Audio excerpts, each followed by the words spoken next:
Like Asic says, all haters can suck or pickle. I'm tickled you watch my videos, but keep your nickel in simple comments. Not saying I'm temperamental, but saying you should. Good evening, everyone. Welcome back once again to Vicious Rants. And of course, I am your host, your YouTube messiah, and often imitated, never duplicated superstar Tim Vicious. And talking about what Raw this week, folks. This one was in Manchester, England. And you know, before I get into the normal rundown for the show, obviously everyone that's I'm gonna go on a whim and guess a majority of you folks that are watching already know, but for those that don't, news broke last week. In fact, I remember specifically when it broke. It was on Thursday because I was in the middle of taking my son to a doctor's appointment. It was news broke in Dublin. Seth had a match and came down from the top rope, messed up his leg, like literally, like his knee kind of went like that. Like you see on how my wrist bent, kind of went like that. Tore his ACL, MCL, messed up some other ligaments. He's going to be out anywhere between 6 to 9 months. So I'm predicting now he's going to come back anywhere between SummerSlam and Night of Champions, given that's the length of time. But with him being out for that long, he was then forced to vacate the title, and now they are going to have to do and they did say they are going to do a tournament to now determine who will be the next champion. So so now we're basically getting like the Deadly Games tournament from the 1998 Survivor Series, you know. But now back to our regularly scheduled program. Raw this week was in Manchester, England. Excuse me. Gonna give the rating for the show right off the bat now. Like I said, I'm gonna start doing that for you guys because I want to try and trim off as much of the fat for you, let you get as much get that nitty gritty as possible. Overall, give the score for this week a good 6.5. Show was good. Crowd though, it didn't have that normal UK feel. You know, that's all. And I'm not knocking the UK crowd because, like I said, UK crowd, you guys are good, absolutely love yous. But it felt like you guys were a little more toned down than what you normally are, that's all. So, don't take it personal. Please don't get mad over it. So, that in mind, Raw started out with Triple H coming down, and before some of y'all start getting mad talking about on how, you know, always got the authority starting off the show or some shit like that, this time it's legitimately needed. You know? Hunter comes out, crowd actually gives him a pop instead of the normal cheers and instead of the normal boos and such. You know? Which case, that was nice to see, because, you know, points to them, points to Manchester for that, because growing up, hands down, favorite guys in WWE when I was a kid was Steve Austin and Triple H. You know? So, but enough on that. Hunter comes out talking about on how when the authority handpicked Seth, they picked him because they saw him as the man. And he still is the man. And I fully believe on that part that they're right, because Seth really did, you know, for all intents and purposes, even though you look back over all of his title defenses, he's had maybe 1 or 2 clean, you know, defenses. Other than that, everything else has been, you know, he's had interference and had to have a dusty finish or something. But, you know, he was a good champ. I feel bad on the fact that he had to vacate the title. I personally wanted him to hold it until Mania. You know? But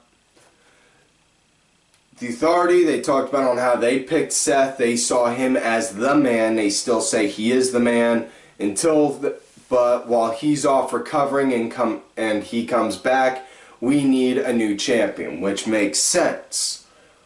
So then Hunter talks about the tournament and then calls out Roman Reigns, which case to my surprise, Roman came out to a good pop. Roman came out to a good pop, you know, and again, the UK, they are extremely honest on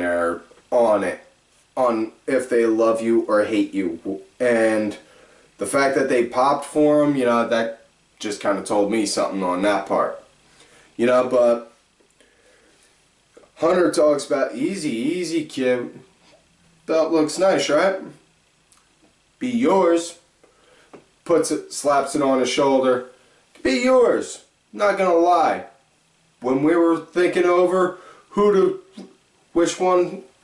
from the Shield we should recruit into the Authority, we were thinking about you. You got the skills, you got the size, speed, power, all that jazz, you know?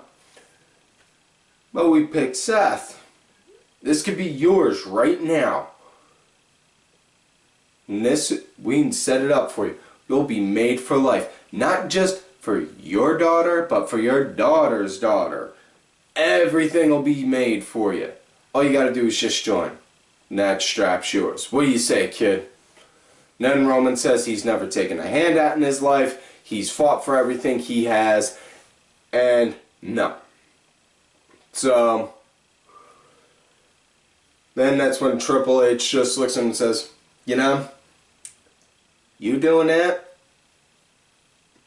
Now I remember why we didn't pick you. Because you're not willing to do what you gotta. Oh, and you may want to stay in the ring because your next match starts now. In which case it's his match for the tournament. And who could Roman's opponent be? Has to be somebody that would have to make him look good. Somebody's tough. Somebody strong. It has to be the Big Show. Seriously, it's the Big Show. Yeah, anytime you ever wind up hearing that they're going to do Roman Reigns versus the Big Show, I just suddenly feel the urge to go.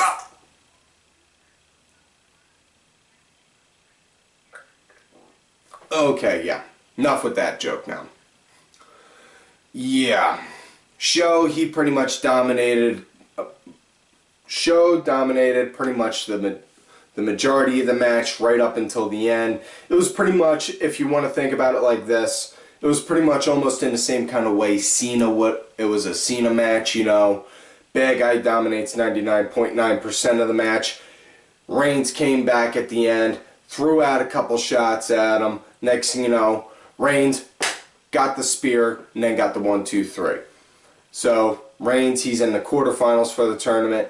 And folks, I know I can't be the only one thinking this, but, you know, aside from the fact that, you know, the tournament, the Deadly Games, you know, comparisons, who else thinks out there that they're going to do a mock screw job just like they did at the 98 one when Vince called for the belt and awarded the belt to Roman, or not to The Rock, you know, because I could see something like that legitimately happening, you know, whether it's for Roman or for whoever Roman is against, you know. Yeah, it's something along those lines. I can't be the only one thinking that. You know, can't convince me otherwise. Deep down, heart of hearts, that's what I'm saying. You know, but yeah. Next matchup after that, it was Kevin Owens versus Titus O'Neil, and this, I gotta tell you, I was fairly impressed on with the match, but more so what I absolutely loved was when Owens came out first off with a mic cutting a promo as he was walking down, like, yeah, you know, of course they guys cut off my music. Hey, if you guys like my music so much, you could buy it on iTunes, give me a couple more, put some extra change in my pockets, and yes, I have pockets on my ring gear, which, hilarious right there. But talking about on how saying, you know, yeah, it's people think the UK crowd. Guys say the UK crowd is the smartest crowd out there, right? Yeah, woo, yeah. Yeah, that's a crock. Ooh. Talks about on how, you know, and then just cuts this beautiful promo saying on how, you know, there's been basically to sum up the promo, I don't remember it verbatim, but to basically sum it up, he was saying that the product has basically been stagnant for a good while. You know, need a fresh shot in the arm for it. And he says he's basically going to be it, you know, and be the Intercontinental and World Champion, which, you know, we're eventually going to see at some point. Whether it's in our lifetimes or not, Lord only knows. But the fact of the matter is, we'll wind up seeing it at some point, having a wrestler be the Intercontinental and WWE World Champion at the same time. You know? But, yeah, back to the matter at hand. Sorry. Brain fart. Ugh. The match I was fairly impressed with, you know, it was, you know, but it felt rather short. You know, it felt like it could have gone for another maybe 5 or 10 minutes, but it just felt story-wise, you know, and I'm not talking storyline between on why they're having the match. I mean, the story that the match itself is telling. It felt like it could have gone for another 5 or 10 minutes. You know, the fact that it didn't, okay. But, you know, I think that it could have, and I think it probably should have. You know, but, yeah, what really impressed me with this match was the fact of Owens. Obviously, everyone knows Owens' skills, and with Titus, you know, his big size and power skill. You know, the fact that those two guys were able to put those kind of power sets against each other like that and just go really good. You know, it didn't really feel like one guy was carrying the match more than the other. You know, both felt like, okay, yeah, I know what you're doing, you know what I'm doing, let's go do it, man. Come on. You know? Yeah, that's a match wound up coming to an end. Owens, he got the pop-up powerbomb on Titus right out of nowhere, and then got the 1, 2, 3. So Owens, he's up now, and eventually we're going to wind up seeing Owens having to lose in the tournament because, like I said, we'll eventually one day see somebody be Intercontinental and WWE Champion. Sadly, it's not going to be Kevin Owens as much as I would love for it to be. Next up, we got not an ST Diva match, because there's going to be a fine line on this show to distinguish between an ST Divas match and a women's match. We got a women's match right here. We got Becky Lynch versus Paige. And, boy, I tell you, right off bat, that freaking tie-up, dude, that was something. I don't know about any of y'all, you know, how you judge a match. Right off bat, always see on how the tie-up is, right from the get-go on the match. That tie-up was something because, you know, held on to each other good, got each other down onto both knees, then both laying on the ground, rolled out to the outside of the ring, still holding on to each other, stood back up, and both rolled each other back into the ring. What the frick? That's all I got to say on that one is, seriously, what the fuck? Shit. You know? Yeah, it was a hell of a way to start a women's match, you know? This is on how really you shouldn't even bother to have ST Divas matches on here anymore, but the changing of the guard's still going on, so gonna still have some of the old in there. And yeah. But this was really good, and it kind of almost reminded me of like their Shimmer days in a bit, you know? I liked it. It had a good solid feel. You know, can't really complain too much. I mean, it wasn't like, oh wow, this match is great.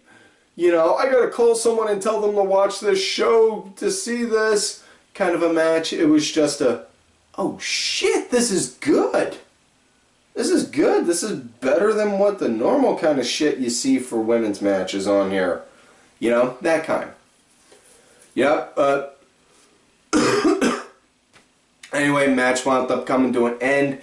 Becky wound up reversing a roll-up that Paige had, in which case I kind of died laughing because when Paige wound up doing that, wound up seeing a little bit of Becky's undies, in which case, well, now that I know Becky is a fan of wearing tan-colored, whew. Yeah, after Paige wound up doing that, flipped her out, Becky reversed it, got the pin on Paige, got the 1, 2, 3, and then, yeah, Becky won. After that, Paige proceeded to giving a beat down on her, put in the, then put her in the Paige tap out, the Scorpion cross lock move, the Scorpion cross lock right on the announce table. Charlotte came down to help stop it. And so yeah, that was that. Next matchup, it was Ziggler versus the ball bag, Miz. And yes, he was in pure ball bag form, because before I even go to analyze the match, I'm going to tell you right now, Miz didn't think of the kittens because Miz did the figure 4. Everyone knows every time Miz does the figure 4, guy kills a kitten. Won't somebody think of the kittens? Shame on you, Miz, for not thinking of the kittens. Everyone knows when you do the figure 4, God kills one. But yeah, back to the matter at hand. As far as what the match goes, Miz, he stayed on target though in the match, targeting the knee, which was something nice to see. You don't normally see that. Like, you'll see somebody target one spot for a little bit in the match. Like, you'll see somebody target the arm for a little bit and then go and start doing a whole bunch of other shit. But Miz just stayed on it all non-stop, which, give credit on, it was pretty good. But again, Miz, you did the figure 4. You showed you do not care for kittens. How can you not care for kittens? I'm pretty sure Tyson Kidd is at home right now, storming mad, wanting to get back in the ring, just so that way he can beat you down for that. Match wound up coming to an end when Dolph Ziggler hit a super kick on him, which, okay, not to take away from that, but yeah, what's the difference between a Dolph Ziggler super kick but compared to a Kevin Owens super kick, or having Uso 1 or Uso 2 do a super kick? The point I'm getting at is, if you're going to have a finish just based off of a simple move, you need to have everyone else that does that same simple move, theirs be just as effective. That's all there really is to it right there. You gotta do that. Otherwise, you're being like, finish. What the fuck is a finisher? We don't need a fucking finisher. You go out there and you do the match the way I tell you to.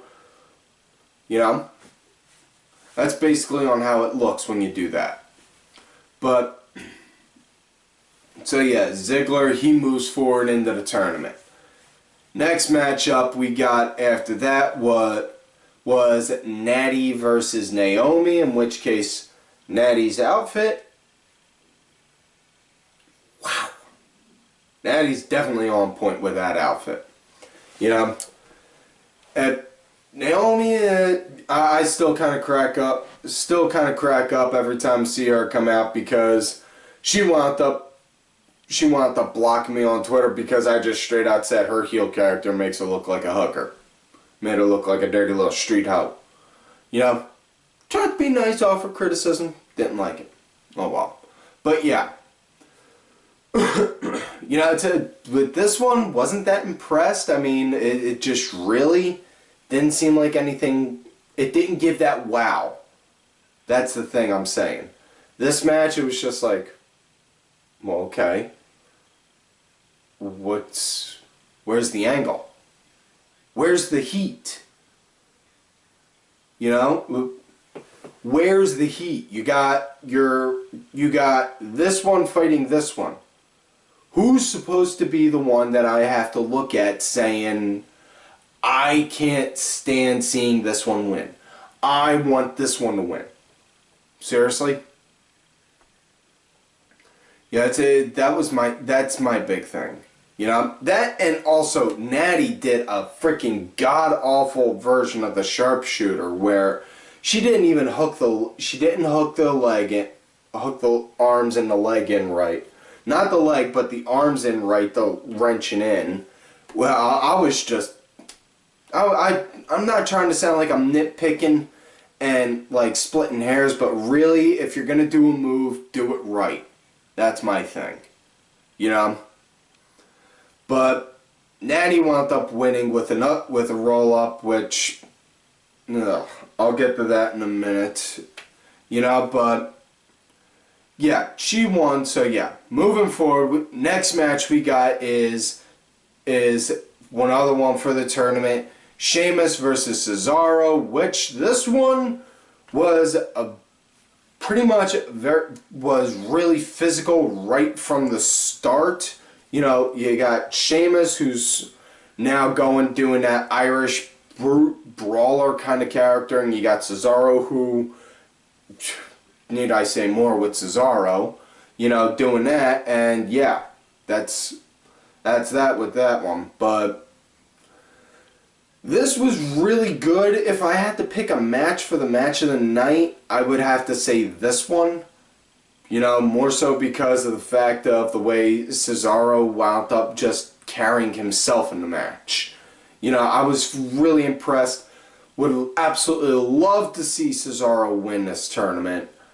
Sadly, no, he ain't gonna, because the winner of this match has to go against Reigns, and yeah.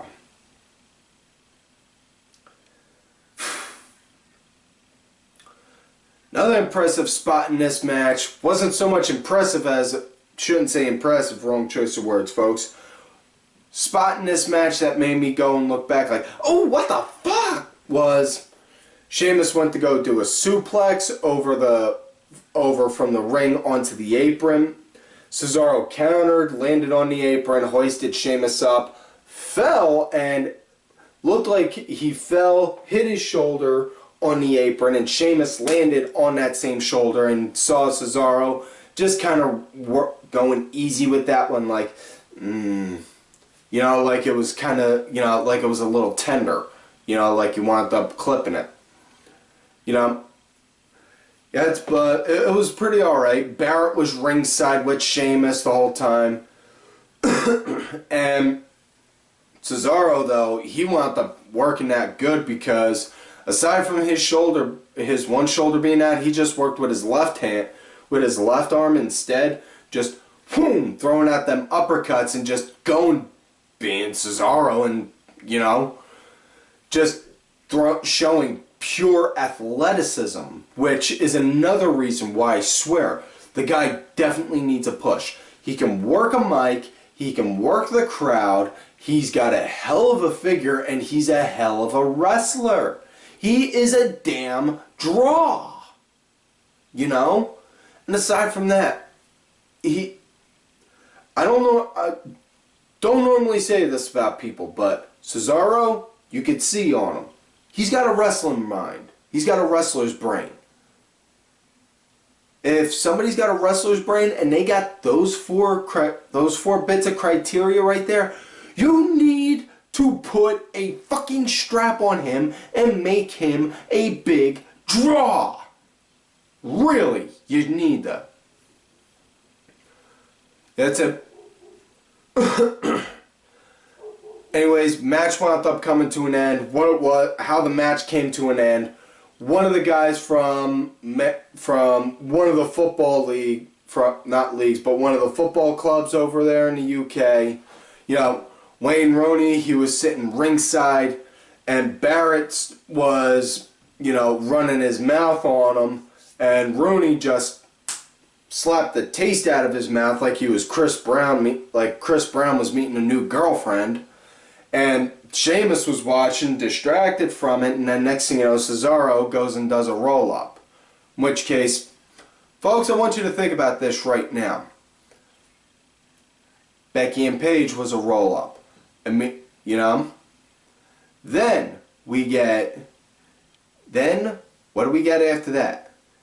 Natty and Naomi get a roll-up. And then that match that immediately follows that, then we get Sheamus and Cesaro do a roll-up. So that's 3 roll-ups right there. That's 3 too many in my book. You know? Which, I do not like that kind of way you set up the endings for the show. Anyways, next matchup, Ambrose for his part in the tournament versus the debuting Tyler Breeze, which this was a bad idea in and of itself, having Tyler Breeze debut in the ring in the tournament. Because honestly, you know, okay, you don't need to win to get over. That's the obvious. But you need to get a win. In your debut if you're going from developmental onto the main roster to come off looking pretty half decent and strong. And you know, you're putting it in there. You're setting them up. It's like you're getting set up for failure with that. Just no. Did not like that one bit, but the match itself, though, yeah. The match itself, it was pretty decent, you know. I also liked on how Breeze was working Ambrose's shoulder, you know, and obviously everyone knows the shoulder issue Ambrose had from courtesy of Combat Zone, as well as, you know, when right after the Shield broke up from his feud with Seth going for a bit, you know, but it was, yeah, that, but it was good seeing that, but that, and I'm pretty sure I heard like 1,000 fangirls' ovaries all explode the second Ambrose shirt ripped, and he was just like, alright, and just yanked off the rest of it, you know. But yeah, match wound up ending with Ambrose doing as well as a 4-up, which now brings us to 4 roll-ups. You know, the big issue, too many damn roll-ups. You know, what the hell? Who the hell booked the endings for the matches? That's my question. You know, because really you can't have the matches end with people using their finishers? You know? Okay, you don't want to have some, you know, it makes no fucking sense. You know, instead of having Ambrose do a roll-up, you know, Tyler beating the shit out of him, getting all hot, feeling cocky. Next thing you know, goes over, grabs his camera, lines up for a selfie. Click. Goes over, turns back around. Next thing you know, Ambrose was playing possum the whole time. Gets up, swift kick to the gut. Next thing you know, boom, hits him with 30 deets. That would have been a hell of a lot easier way to book that ending, you know.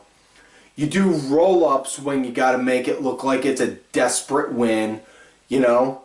You do really, that's on how it should be.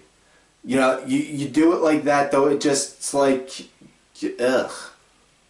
shit, you know.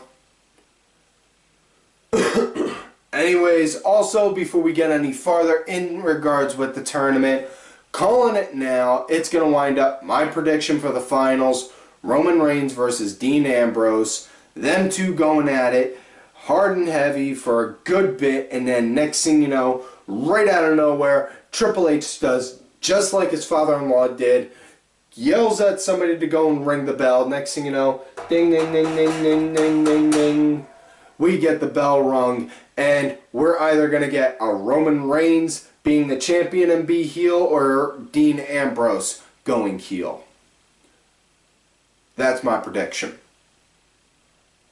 Next match of the night, it was, and this is technically considered the main event of the night, folks. Main event match, I should say. New Day versus Neville and the Usos, and the promo New Day cut on the way down was beautiful because they were talking about on how they weren't in the tournament, which is a travesty. And then they said for everyone to throw their horns up, so, you know, throw up your unicorn horns for Seth Rollins, who is at home recovering, you know, and and yeah, it really had no real feel for the match, though. I mean, all things considered, and it's the Usos really don't care much anymore. Never have, you know. It's because honestly, the Usos can describe on how the Usos will go in a match. Super kick, super kick, super kick. You know, stink face, suicide dive, superfly splash. I just described on how an Uso match goes. You know, that's it in and of itself. Do not care for the Usos. They don't. It's not that they don't bring anything to the table. It's they don't bring anything to they're not a draw in my book. You know, as far as I'm concerned, they're pretty much just a mediocre team that's there to fill a spot on TV. You know, nothing big, nothing fancy, not going to see anything out of them. Yeah, it's that, plain and simple. Match wound up coming to an end when, you know, after the Usos did their ever so surprise over the rope suicide dive. Next thing you know, Neville, he got on the top rope, did a corkscrew dive onto everyone. You know, they got back in the ring, this, that, and the other. Next thing you know, Neville lines Woods up. He's up on the apron getting ready to launch for the Red Arrow. And see, Kofi's getting ready to go stop him. Uso 1 stops him. Big E goes and stops Uso 1. Then Uso 2 goes to stop Big E. Big E stops Uso 2, but he gets taken out in the process. All the while, Neville's down there looking. Kofi goes over, slides in the trombone. Ref gets distracted by that. And while the ref's going and taking the trombone out of the ring, next thing you know, Big E, wham, pulls Neville down and gets split right between and gets thrown down. Next thing you know, Woods lines him up and goes for a pin with his feet on the ropes. Not a roll-up, was different though. Thank God. And you know, also, again, play good on that part with the New Day, because even though they are heels that are coming off babyface-ish, they are still using heel maneuvers like that, which is needed. You know? Now, closing segment of the night was Bray Wyatt giving a eulogy to The Undertaker and Kane after he said last week on how he devoured their souls and on how he now controls their power. Which, okay, you know, saw last week with them doing the fire and the thunder and lightning and the lights.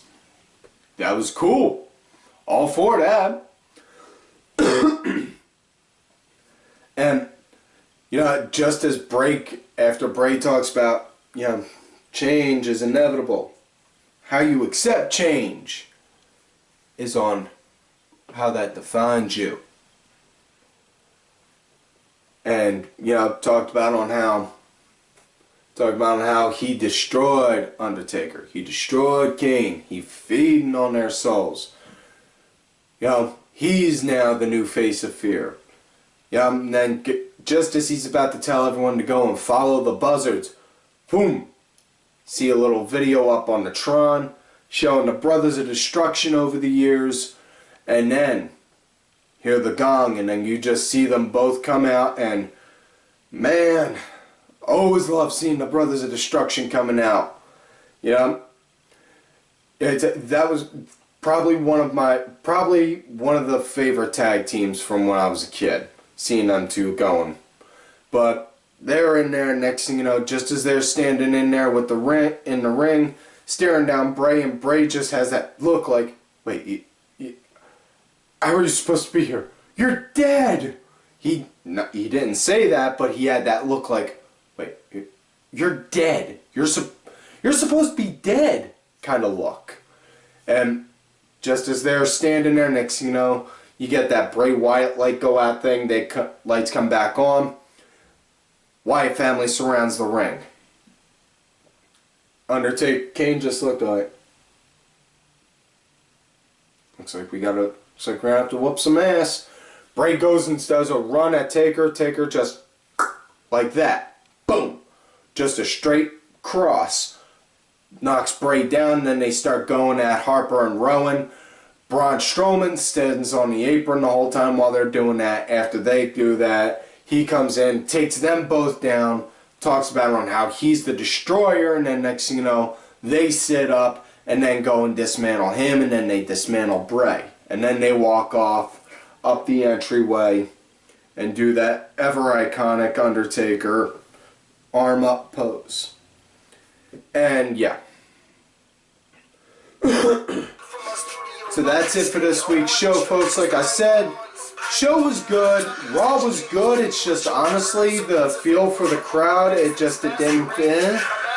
Yeah, but that's it for this week's show, folks. So, like on normal, do not forget to like the video, subscribe to the channel, go back to watch some of the other episodes. Also, do not forget to check out the music brought to you on this show, courtesy of my executive producer, Mr. Oliver Rewind Benji. He's out there. His music is on iTunes, Spotify, Xbox. Details on the music are in the description box. Also, make sure y'all look for me on my Twitter at Tim Vicious. I'm also have a backup account, Tim_Vicious. Also, do not forget to follow all of these cool ass cats right here on Twitter. Vicky Earls, I am Danny Sunday, Axel Mulligan. But make sure y'all check out Danny's project, the show Danny does every now and again. See it or skip it. Sunday Segway, Simply Sabrina, Cranky Asshole, Aaron_Deborah, my executive producer, Mr. Oliver Ben, his cohort, Just a Stupid Mark. Make sure y'all check out their show, the War, Pain, and Mash Show, as well as my client, who, as I've said before, is the true Raw General Manager, Bronx Bitch Forever. And, folks, like I always tell y'all, you love me great, you hate me. Fuck yous.